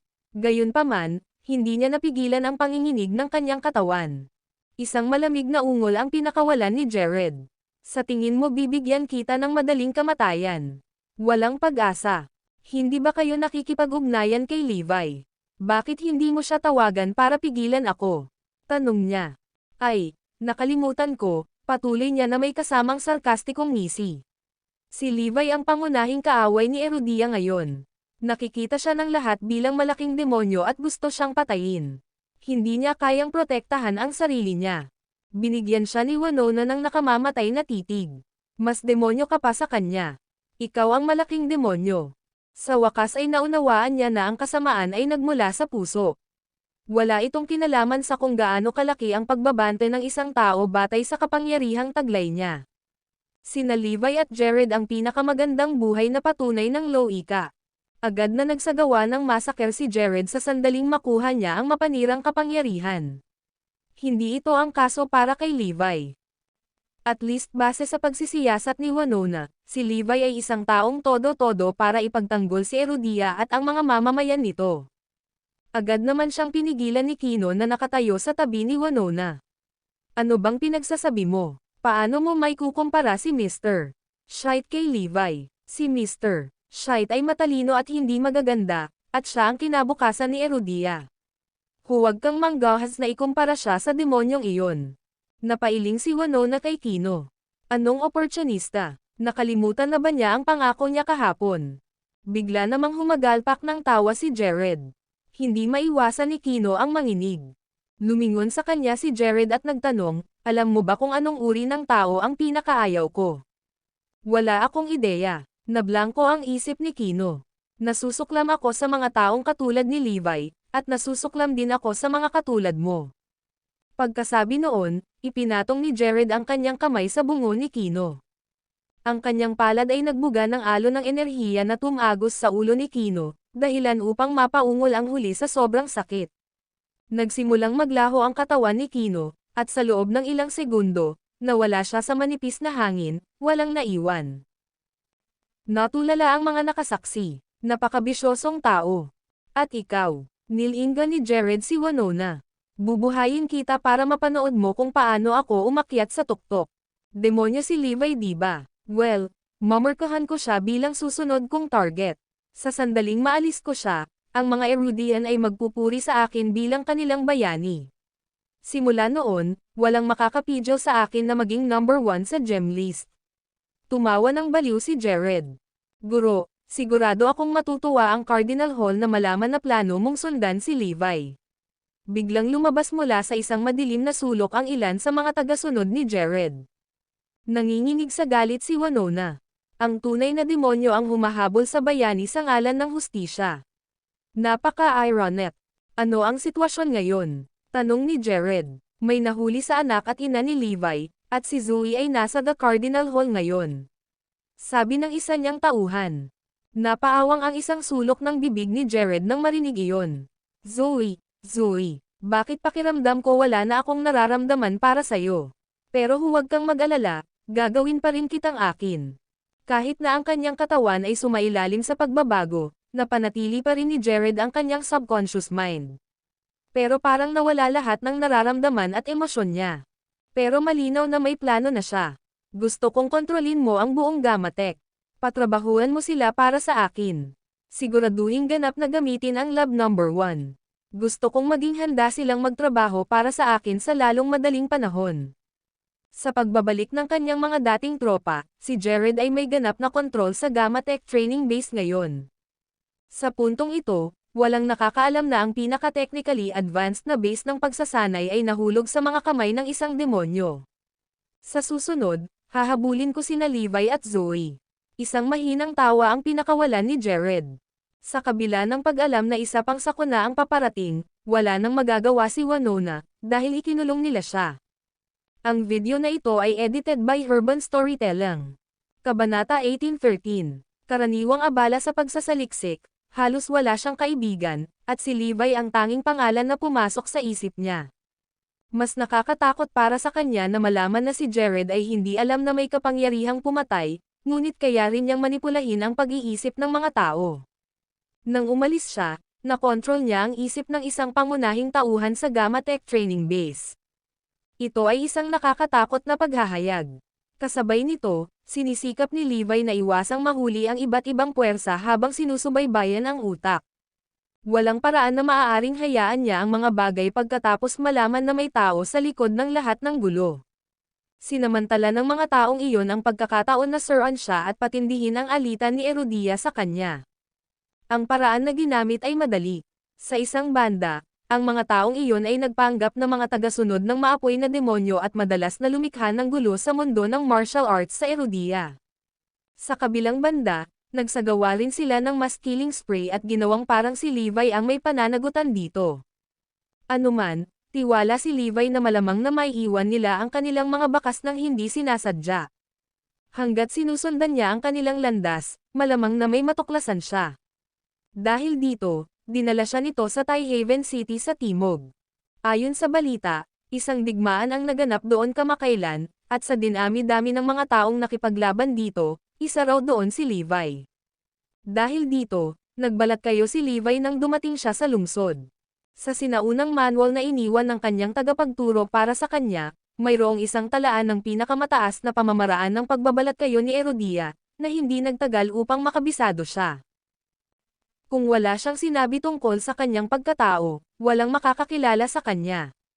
Itap-tap-tap, umalangaw-ngaw ang mga yabag, at lumitaw ang ilang binata at babae. Sila ay karamihan sa rank 7 fighters. Mula sa kanilang hitsura, tumingin sila sa paligid ng 20 taong gulang at bahagi ng mundo ng martial arts sa Erudia. Hindi lang iyon, ngunit naramdaman din ni Levi ang malakas na pagbabago-bago ng enerhiya, na mayroong ibang taong lihim na nagpoprotekta sa kanila. Wala pang isang segundo bago niya napagtanto na nagsimula sila sa isang sinaunang puwersa ng martial arts na marahil ay narito upang ibaba siya. Malaki ang posibilidad na na-activate na nila ang lahat ng puwersa nila sa pagkakataong ito. Hindi nagtagal, nagtipon ang lahat sa larangan ng digmaan. Ang gulo, may dugong tumalsik kung saan-saan at tambak-tambak na mga bangkay na nakatambay. Nagreklamo ang ilang kabataang lalaki, nahuli na naman tayo. Ang isa sa mga lalaking nakasuot ng itim ay nanunuya, ano ang silbi ng pagpatay ng ilang kriminal? Dapat nating targetin si Levi. Siya si Landon, na nasa 16 na ranggo sa listahan ng Stone. Gusto mong patayin si Levi. Paano ito posible? Pang-6 siya sa gem list. Ito ay isang pagnanasa para sa iyo na maniwala na maaari naming patayin siya. Maya-maya ay narinig ang isang matinis na boses mula sa isang babae. Nakasuot siya ng dilaw na damit na may maangas na ekspresyon sa mukha. Sa listahan ng bato, siya ay nireranggo sa ika-13, at ang kanyang pangalan ay Yasman. Hindi ito posible maliban kung isa ka sa mga 5 mandirigma sa listahan ng bato. Sigaw ng isa pang babae. Ang babaeng ito ay nakasuot ng puting damit, at para siyang hindi kapani-pani walang magandang diwata. Ang kanyang pangalan ay Josephine, na nakakuha ng ika-7 lugar sa listahan ng bato. Bagamat 18 taong gulang pa lamang siya, mas kahanga-hanga na siya kaysa sa karamihan ng mga manlalaban sa rank 7. Sila ang mga talento ni Erudia at ang kinabukasan ng mundo ng martial arts. Nang marinig iyon, nabaling ang atensyon ng lahat sa isa pang binata. Ang lalaking ito ay nakasuot ng berdeng suit, at sa likod ng kanyang mga kamay, mukha siyang kalmado. Lahat sila ay tumingin sa kanya ng may pagtataka at inggit. Siya si Trenton, number 5 sa Stone List. Ang mga mataas na ranggo sa listahan ng bato ay may mga kapangyarihang maihahambing sa mga nasa listahan ng gem. Kaya, sa kaso ni Trenton, siya ay halos husay ng rank 8 fighters. 19 na taong gulang lang si Trenton sa taong ito, kaya walang alinlangan na malalampasan niya si Levi sa loob ng 10 taon. Mabilis na nag-usap ang mga tao sa isa't isa. Eksakto, noong 19 na taong gulang si Levi, wala siyang kasing galing kay Trenton. Ang Trenton ay parang isang mandirigma sa listahan ng gem. Biglang nagsalita si Trenton. Hindi ako nang ahas na ikumpara ang sarili ko sa mga nasa listahan ng gem. Sa kabila ng sinabi nito, nagdagdag siya ng matapang na pahayag. Gayunpaman, hindi ko masasabi ang pareho para sa 3 listahang iyon. Sa sandaling lumabas ang mga salitang iyon sa kanyang bibig, ang iba pang mga mandirigma ay huminga. Mula nang ipahayag ng The Manifest Court ang listahan ng gem at stone, inaangkin nitong kasama ang mga mandirigma na pinakamalakas sa kasaysayan ng lahat ng ranggo. Ito ay lalo na sa pagdaragdag ng Forlivia. Ang 3 tagasunod sa listahan ng bato ay napakabaliw na sanay na lumikha sila ng usapan sa lahat. Ang video na ito ay edited by Urban Storytelling. Kabanata 1814. Ang pagsusuri na isinagawa ng The Manifest Court sa pagkakataong ito ay maaaring mamarkahan bilang pinakamahusay na listahan ng bato sa kasaysayan, lalo na sa 3 pangalan na nakalista. Noong nakaraan, hindi pa nila naitala kung gaano kabaliw ang galing nilang 4, kasama na si Forlivia. Hindi nila mahuhulaan kung ano ang magiging hitsura ni Erudia sa kanilang presensya. Sa anumang kaso, ito ay maliwanag. Tiyak na uunlad ang martial arts world sa Erudia, at malaki ang posibilidad na matalo nila ang daan-daang iba pang bansa. Dahil naruroon ang number 5 nanogram stone list, Trenton, at number 7, Josephine, maraming tao ang sabik na palibutan sila. Pagkatapos ng lahat, ito ay hindi isang pang-araw-araw na pangyayari upang makita ang mga mandirigma na nakalista sa listahan ng bato sa publiko, lalo na para sa mga mataas ang ranggo. Ang palayaw ni Josephine ay goddess foster dahil ang kanyang lakas at kagandahan ay nabigla sa lahat. Samantala, kilala rin si Trenton na hindi magaganap. Natural lang sa kanila na maging focal point sa gitna ng karamihan. Magkagayunman, hindi mapakali si Levi sa kanila dahil narito siya sa isang misyon noong una. Habang ang iba ay humahanga at nambobola sa 2 mandirigma, ang mga mata ni Levi ay nakatuon sa larangan ng digmaan. Sa kasamaang palad, ginawa itong kakaiba sa iba, kaya nagsimulang pansinin siya nina Josephine at Yasman. Josephine, kakaiba yan. Mukhang hindi alam ng lalaking iyon kung sino kami. Hindi ako makapaniwala na hindi man lang niya kami pinagbigyan ng sulyap, komento ni Yasman. Nakuha na nila ang atensyon ng maraming tao mula sa murang edad. Kung tinatrato mo sila ng may pagsamba, malamang na hindi ka nila papansinin at pinabayaan ka. Gayunpaman, kung hindi mo sila pinansin, kadalasang mapapansin nila ito, dahil itatapon sila nito. Eksakto. Isang karaniwang tao ang susugod dito para salubungin kami kapag alam nilang may isang mandirigma mula sa stone list ang nandito. Gayunpaman, nakaupo siya roon, walang pakialam. Abnormal yan. Nakakunot noo, nagkibit balikat si Josephine. Well, hindi naman siya mukhang mataas ang rangkang. I'm guessing he is a nobody at hindi pa niya narinig ang tungkol sa amin noon. Ipinapalagay ng iilan sa kanila na si Levi ay hindi mahalaga at nagpa siya na huwag pakialaman siya.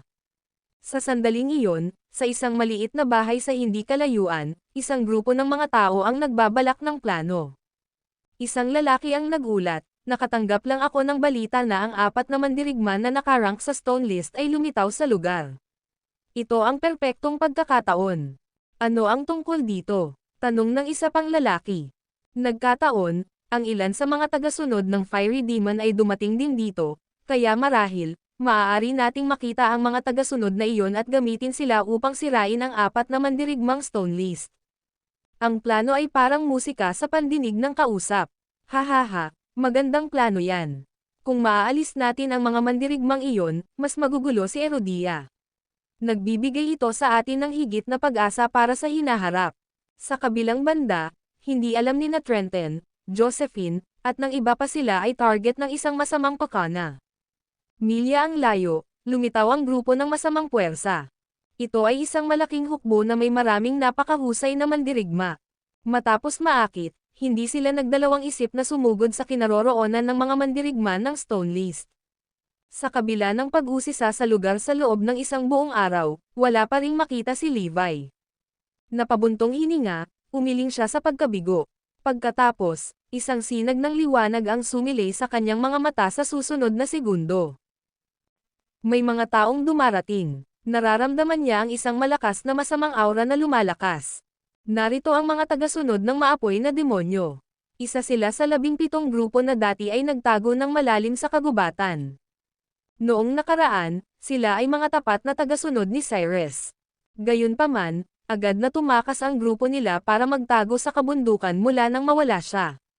Ginoo, Little at Goddess Foster, hayaan mo akong sundan ka para tugisin si Levi. Sa larangan ng digmaan, ang mga mandirigma ay sabik na sundan si Trenton at iba pa. Magkasundo na sana sina Landon at Yasmin nang makita nilang nagbago ang ekspresyon ni na Josephine at Tristan. Nako, isang grupo ng mga tao ang papunta. Aalis na ba tayo? Nag-aalalang tanong ni Josephine. Natatakot ako na huli na ang lahat. Kailangan nating maghanda para lumaban. Agad na nang inag ang katawan ni Trenton, at naglabas siya ng nakakatakot na aura. Ilang minuto lang ay nakarinig sila ng yabag ng paa.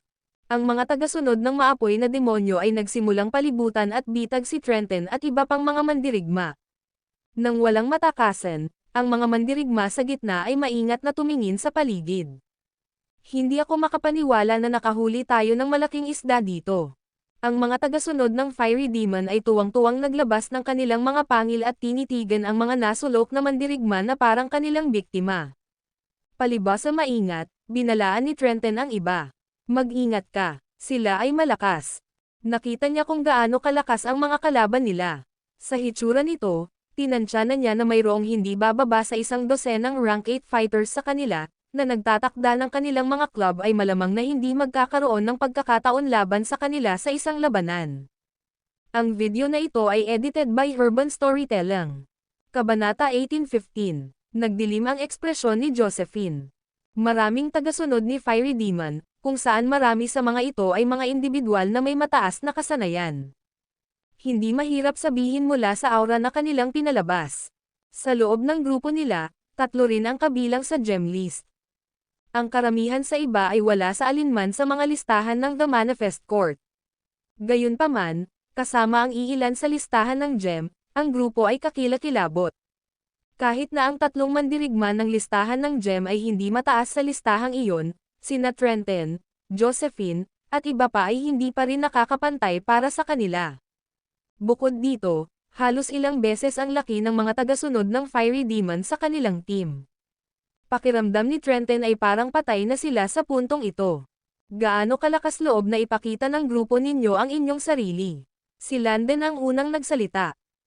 Ang mga sumuporta sa mga mandirigma ng Stone List ay nakasulat sa kanilang mga mukha ng paghamak at pagkasuklam.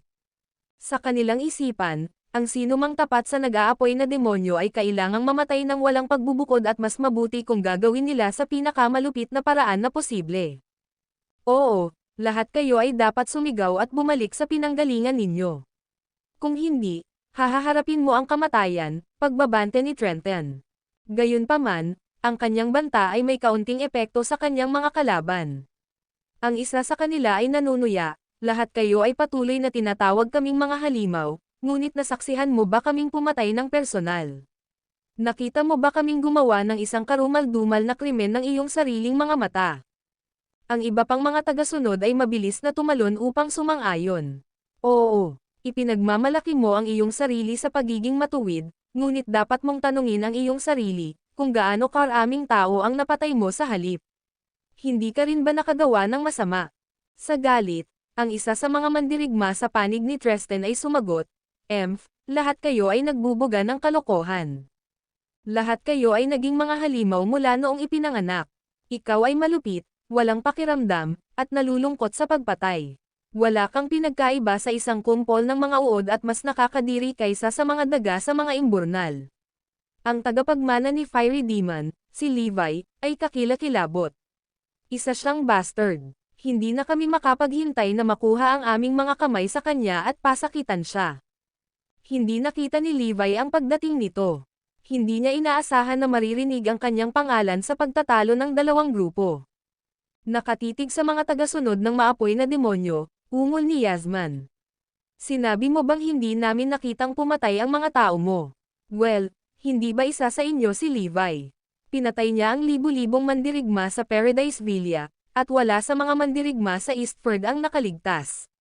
Gayunpaman, nangangahas ka bang sabihin na hindi mo pinapatay ang inosente?" Eksakto. Walang hiya si Levi at isang basura. Dapat tamaan ng kidlat ang isang taong kasing immoral niya.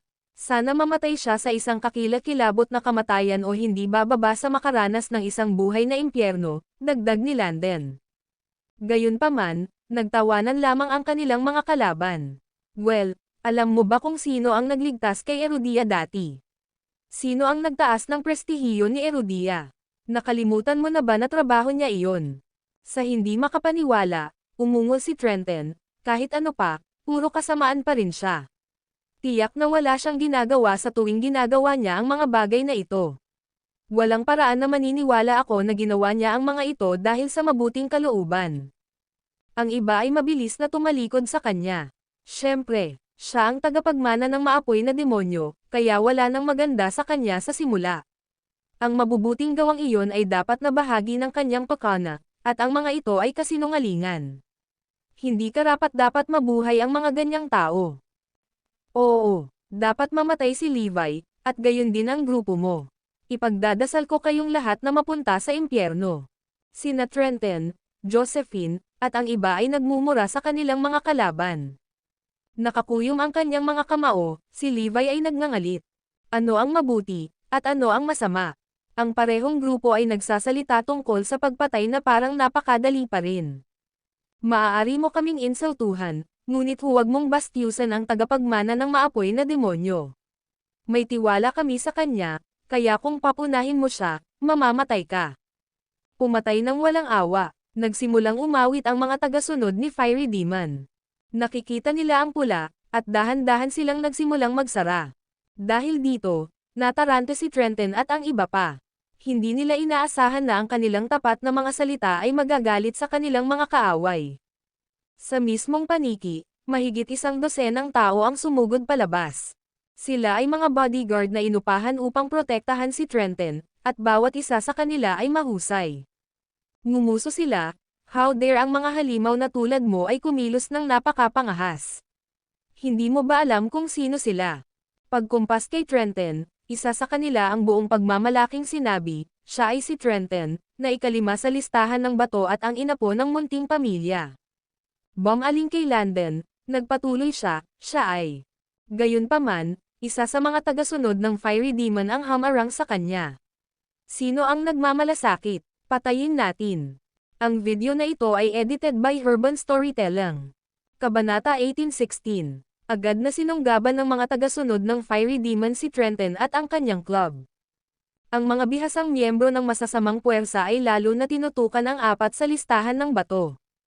Ang natitirang mga mandirigma sa pangkat ni Trenton ay hindi kasing kakayahan at kailangang harapin ang mga miyembro ng masamang puwersa na maraming beses na mas mahusay kaysa sa kanila. Parehong partido ay hindi nagpakita ng awa sa panahon ng labanan. Ito ay isang madilim na labanan na may mga nasawi sa magkabilang panig. Maaaring itigil ni Levi ang pagtatalo sa simula, ngunit hindi niya ginawa. Mawawalan na siya ng gana para iligtas ang mga taong gustong patayin siya. Bagamat nasa stone list si Trenton at ang iba pa niyang kasama, ilang minuto lang bago sila matalo. Dalawang mandirigma mula sa listahan ng gem ang sumalakay sa Trenton, na nagdulot ng mapangwasak na mga pinsala. Katulad nito, napunta si Josephine sa lupa, nagdure ng isang subo ng dugo matapos siyang sundan ng isa pang gem list warrior. Plop, nahulog din sa lupa ang iba pa nilang team na parang mga patay na langaw. Malinaw na hindi sila magkatugma sa mga tagasunod ng Fiery Demon. Ang mga nakaligtas ay pawang malubhang na sugatan at sa lupa, nagpupumilit na manatiling buhay. Sa pagkakataong ito, minarkahan ng buong mundo ng martial arts ng Erudia si Levi bilang kanilang pangkalahatang kaaway. Sinamantala ng maraming sinaunang puwersa ang pagkakataong ipadala ang kanilang mga talento para sa karanasan. Gayunpaman, si Trenton at ang kanyang club ay hindi pinalad. Pagkalabas nila ay agad silang nakasalubong ng isang mabigat na puwersa. Hindi man lang sila nagkaroon ng pagkakataong magpadala ng hudyat sa kanilang pamilya para humingi ng tulong. Siyempre, hindi sila mag-cross ang landas kung hindi dahil sa may humihila ng tali sa likod, na nagresulta sa pagkikita ng dalawang grupo. Hindi ba't kilala kayo bilang mga matuwid na mandirigma? Akala ko gusto mo kaming patayin, ngunit malinaw na hindi mo ito kaya. Anong biro? Dahil sa kahihiyan ng kanilang mga kalaban, hiniling ni Trenton at ng iba pa na makahanap sila ng isang butas na masusumpungan ng kanilang mga ulo sa sandaling iyon. Nakaramdam sila ng hiya, habang sila ay walang magawang nakahiga sa lupa, lumingalinga sila sa paligid upang tasahin ang sitwasyon. Gaya ng inaasahan, hindi maganda ang hitsura nito. Lahat ay nasaktan at bumagsak sa lupa, humahagulgol sa sakit. Wala ni isa sa kanila ang naiwan na nakatayo, maliban sa isa. Biglang napatingin ang lahat kay Levi, ang huling lalaking nakatayo. Pati ang mga tagasunod ng Fiery Demon ay nakatingin sa kanya. 1,000 pares ng mga mata ang nakatitig sa kanya na nalilito. Bakit walang nakapansin sa kanya na parang wala siya dito? Ginamit ni Levi ang kanyang kapangyarihan upang maiwasang maging bahagi ng labanan sa pagitan ng dalawang puwersa. Sa kasamaang palad, hindi siya nakapagtago hanggang sa huli. Siya yon. Masiglang sigaw ni Yasmin na may kislap na pag-asa sa kanyang puso. Ipinagdasal niya na sana ay isang bihasang mandirigma. Sana magaling siya. Alam ko naman na out of the ordinary siya from the start, bulong ni Josephine. Ang lalaking iyon ay hindi man lang nagpalo ng kanyang mga talukap habang ang iba ay nalilito sa kanya nang una nilang makita siya. Dalawa lang ang posibleng dahilan niyan. Alinman sa hindi niya kilala ang mga ito, o ang kanyang mga kasanayan ay wala sa mundo, na ang mga ito ay walang tao sa kanya. Si Trenton at ang iba ay maaari lamang magdasal na ito ang pangalawang senaryo. Haha, I can't believe we missed out on one person. Ibaba mo siya. Malamig na utos ng ulo ng kanilang mga kalaban. Agad-agad, pinalibutan si Levi ng maraming bihasang mandirigma. Wala akong kinalaman sa sitwasyong ito, kaya mas mabuting huwag mo akong hawakan ng maruruming kamay mo, babala ni Levi. Ikaw ang nagtanong. 6 sa mga tagasunod ang sabay na sumugod kay Levi. Boom! Sa kanilang pagtataka, hindi alam ni Levi ang hindi nasaktan, ngunit ang lahat ng 6 na mandirigma na sumalakay sa kanya ay napunta sa kanilang talampakan ang layo. Hindi man lang lukot ang damit ni Levi. Nakakaalarma dahil ang 6 ay mga rank 7 fighters. Hayaan mo akong gawin ito. Isang binata mula sa masamang epekto ang nag-alok.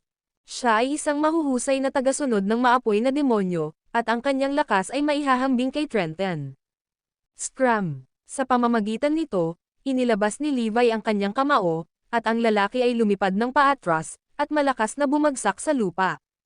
Ang kanyang mga kalaban ay hindi man lang nagkaroon ng pagkakataong mag-counter-attack. Sa puntong ito, ang ekspresyon ng lahat ay lubhang nagbago. Wow, malakas siya. Malakas na suntok iyon. Ang 3 mandirigma sa listahan ng gem ay maaaring hindi magawa iyon. Dahil dito, natarante sina Josephine, Trenton, at iba pa, nang makita kung gaano kalakas si Levi. Agad silang sumigaw, pakiusap, Tulungan mo kami at palayasin ang mga demonyong ito. Ang video na ito ay edited by Urban Storytelling. Kabanata 18:17. Ang iba ay nagsimulang kumanta, pakiusap at parusahan sila. Tila nabawi nila ang kanilang pagtitiwala habang nagsusumamo sila kay Levi na tulungan sila. Sa kabilang banda, naging balisa ang mga tagasunod ng maapoy na demonyo dahil hindi nila inaasahan na makakatagpo sila ng isang mandirigma na kasing lakas niya. Tila siya ay nasa listahan ng gem, at kung gayon, sila ay nasa malalim na problema. Sa loob ng maikling panahon, ang mga tagasunod ng maapoy na demonyo ay naging mas maingat. Sinaman nila ng tingin si Levi na delikado at halatang banta sa kanila. Sa di kalayuan, isang lihim na grupo ang nagsiksikan. Haha, parang lahat ng bagay ay naayon sa plano natin. Nagkita na ang dalawang grupo, at ang nagpakilalang matuwid na mga mandirigma ay nagdusa ng matinding pinsala. Sa tingin ko ito ay isang bagay na lamang ng oras para sa kanila na mauwi bilang pagkain ng ibon. Tuwang-tuwa sila sa sitwasyon. Haha, sana mangyari ang mga ganitong eksena sa bawat sulok ng Erudia. Eksakto, dapat magmadali tayo para mailabas ang balita. Pinakamabuting ipaalam sa The Cardinal Hall at Aragon. Malapit lang sila. Inilatag na ng mga puwersa ni Rey Sonia ang kanilang mga plano. Nais nilang maakit ang atensyon ng The Cardinal Hall sa huling segundo at nagdagdag pa ng kaguluhan sa sitwasyon. Sa larangan ng digmaan, ang mga tagasunod ng maapoy na demonyo ay nakatayo doon, nanginginig.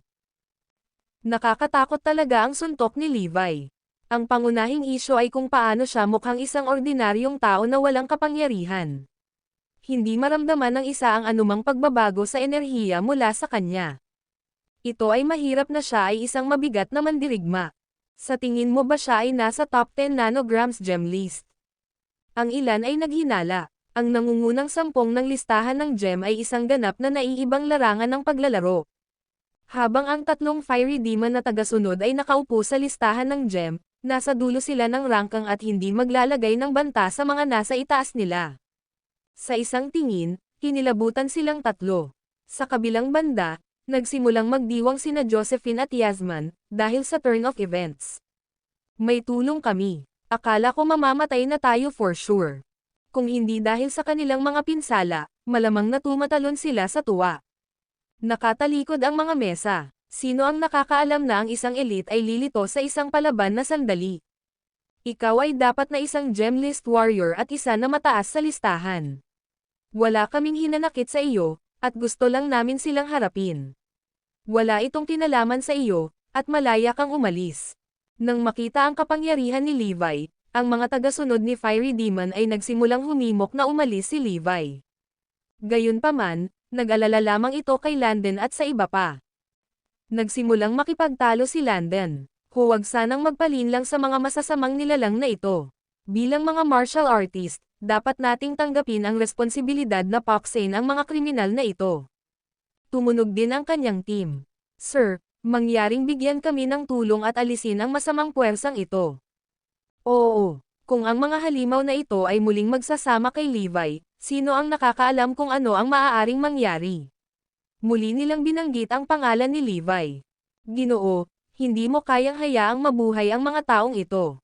Pinakamabuting alisin mo sila minsan at magpakailanman bago mo rin patayin si Levi. Habang nagsasalita sila, mas lalo silang nabalisa. Dapat mong mahigpit ang mga paa ni Levi at i-flush siya sa toilet bowl. Pagkatapos, maaari tayong magpadala ng hudyat sa mga tagasunod ng maapoy na demonyo na lahat sila ay makakatagpo ng parehong kahabag-habag na kapalaran bilang tagapagmana ng maapoy na demonyo. Eksakto. Si Levi ang tagapagmana ng nagniningas na demonyo, kaya kung parurusahan natin siya, ang iba sa masasamang puwersa ay matitigilan. Ang harsh nila lalo na nung binanggit nila si Levi. Bilang tugon, ang mga tagasunod ng maapoy na demonyo ay nagsimulang mawalan ng galit. Ayos lang na insultuhan sila, ngunit hindi nila matiis kapag pinag-uusapan nila si Levi. Nasa gem list ka man o wala, isang miyembro ng The Cardinal Hall o Aragon, hindi mo dapat iinsulto ang tagapagmana ng Fiery Demon. Kung hindi, papatayin ka namin. Kahit na alam ng mga tagasunod ng Fiery Demon na ang kapangyarihan ni Levi ay kakilakilabot, hindi sila atres. Lalong uminit ang sitwasyon. Nagprotesta si Landen at iba pa, lahat kayo ay nanliligaw sa kamatayan. Sir, mangyaring gumawa ng isang bagay. Patayin ang mga demonyong ito at patayin ang bastard, Levi. Tulong-tulungan kami. Lahat ay nakatingin kay Levi na may pag-asa. Nagtitiwala kami sa iyo, kaya mangyaring hampasin sila. Sa pagtingin sa kung paano nangyayari ang mga bagay, tila hindi maiiwasan ang isang away sa mga tagasunod ng maapoy na demonyo. Natatakot akong hindi ko sila kayang labanan, biglang sabi ni Levi. Ano? Bakit? Si Landen at ang iba ay nataranta. Dahil ako si Levi, ang bastos na pinagmumura mo. Ang video na ito ay edited by Urban Storytelling. Kabanata 18:18. Napatahimik ang lahat sa nakakagulat na pahayag ni Levi. Naririnig ng isa ang pagbagsak ng pin. Ito ay isang hindi inaasahang resulta. Si Levi, ang tagapagmana ng maapoy na demonyo, ay narito. Sinong maniniwala dyan? Gulat na gulat ang libu-libong taong naruroon. Walang nang ahas na gumalaw kahit isang pulgada, at maging ang mga ekspresyon ay nagyelo. Nagmukha silang mga sculpture na bato. Isang minuto na ang lumipas nang sa wakas ay may nakabalik sa halos kanilang katinoan. Anong sabi mo? Ikaw ang tagapagmana ng Fiery Demon. Matinding panginginig ang labi ng lalaki habang nagtatanong. Ang boses niya ang nagpabalik sa kanila katinoan. Napatulala sa takot, lahat sila ay napatingin kay Levi. Lalong naalarma sina Josephine, Landen, at iba pa. Ang mga mata nila ay parang lalabas na.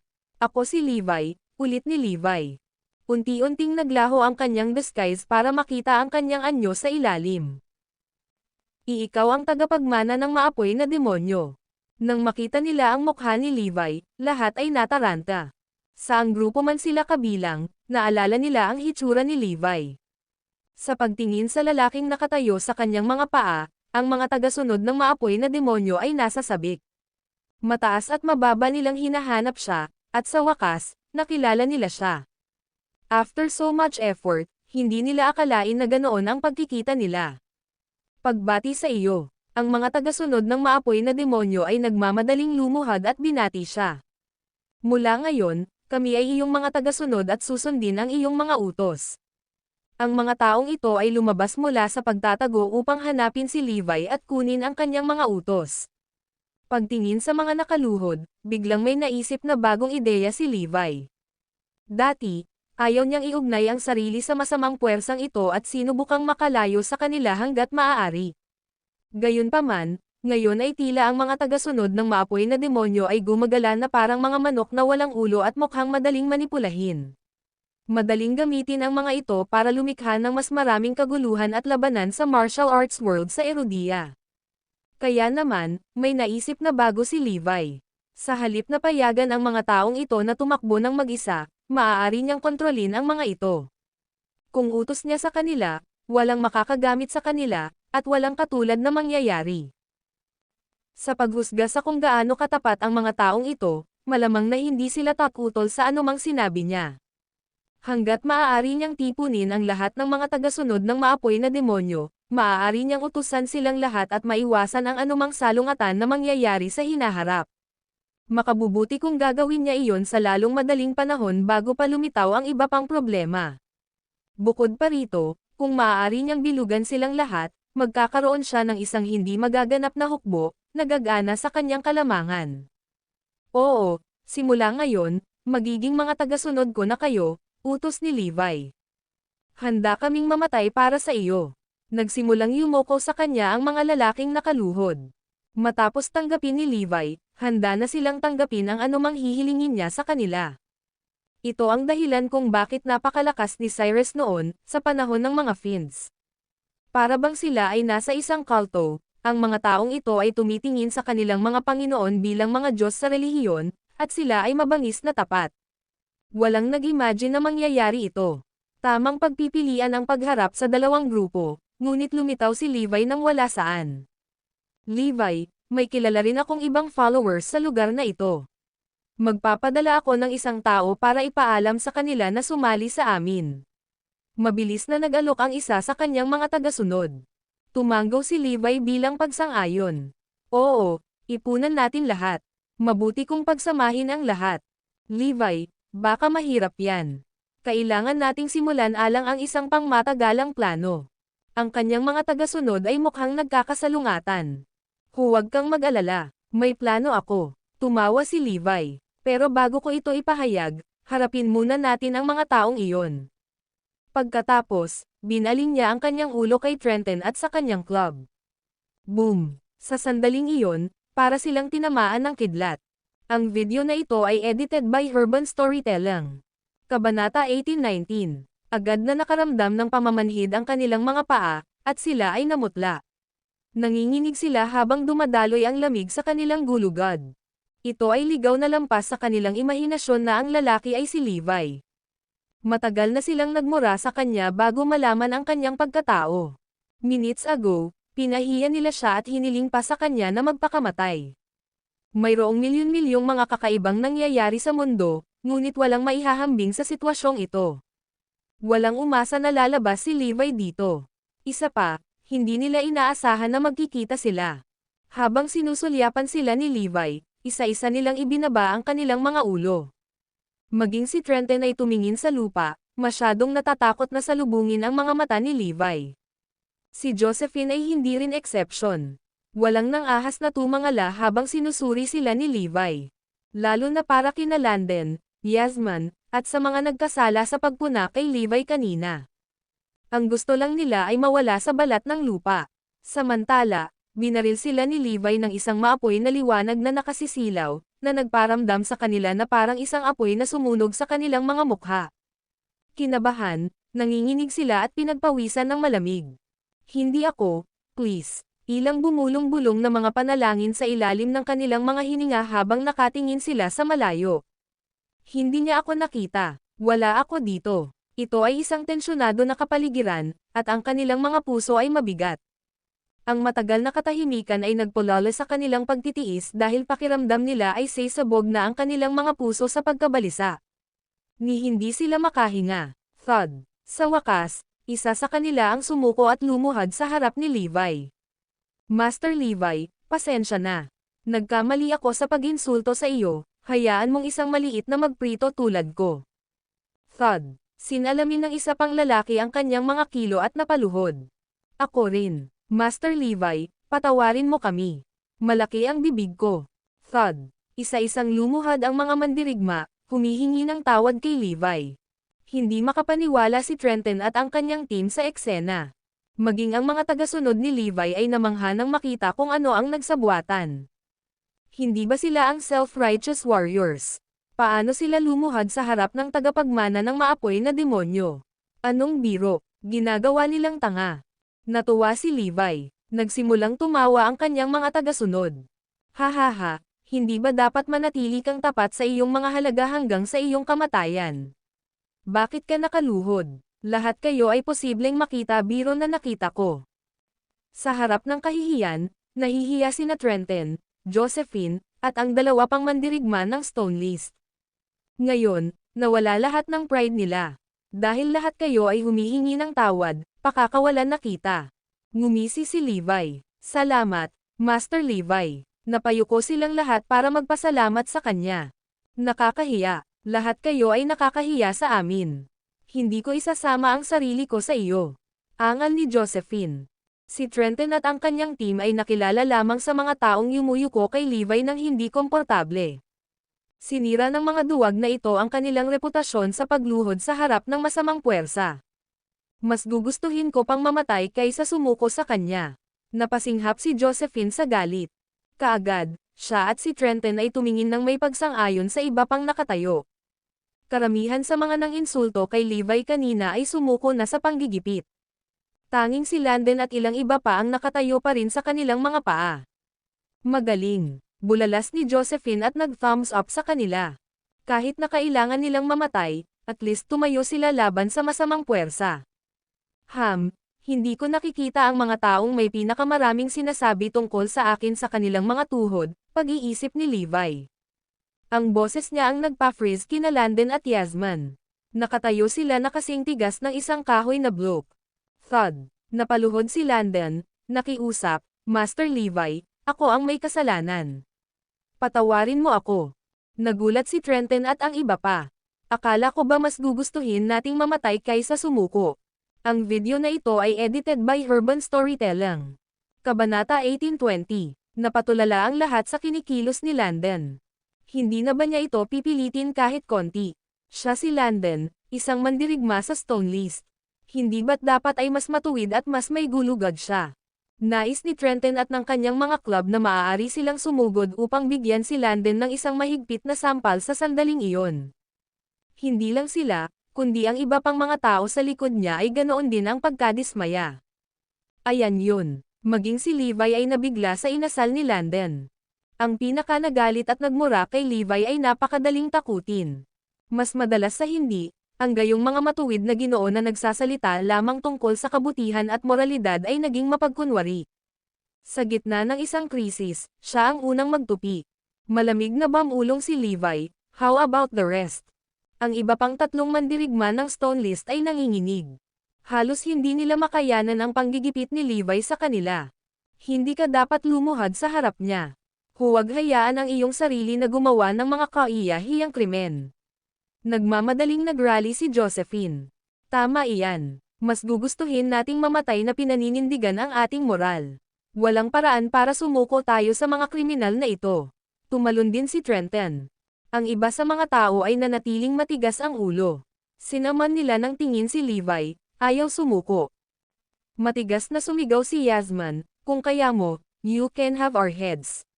Hinding-hindi kami luluhod sa harap mo. Ang iba sa kanya ay may parehong mapanghamong tingin sa kanilang mga mata. Hindi ka natatakot sa kamatayan. Napakahusay. Sa loob ng ilang segundo, nagbago ang ekspresyon ni Levi habang naglalabas siya ng mamamatay tao na aura. Nararamdaman ng isa ang kanyang intensyon na pumatay mula sa milya-milya ang layo, at naramdaman ng mga tao na parang hindi nakikitang kamay na sumasikal sa kanilang mga leeg.